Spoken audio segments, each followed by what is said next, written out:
Have you ever been caught in such a life wreck that you, number one, felt really guilty because you knew that you had put yourself in that position? Number two, you felt absolutely helpless and ultimately absolutely hopeless. Well, you're not the first one to feel that way. Great story of Jesus on the cross involved two other people, two criminals, one on the left, one on the right.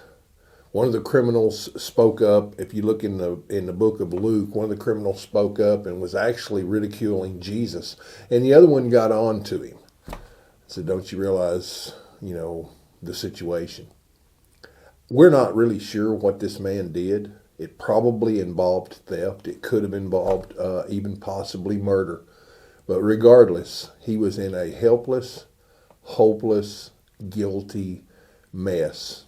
But ultimately, Jesus is going to say, once the guy recognizes that, ultimately there's a great ending to the story, as I'm sure you know. Jesus would eventually tell that man that was helpless, hopeless, and guilty, "Today you're going to be with me in heaven."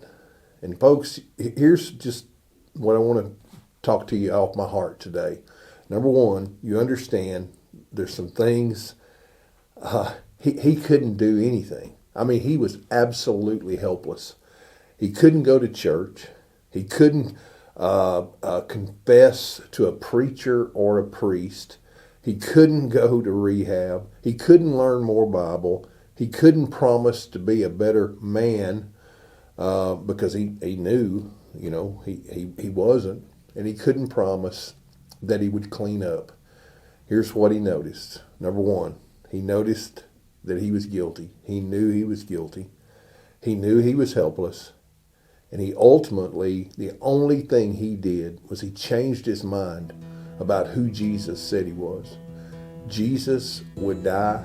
Jesus would go to the tomb. And then 3 days later, Jesus would resurrect.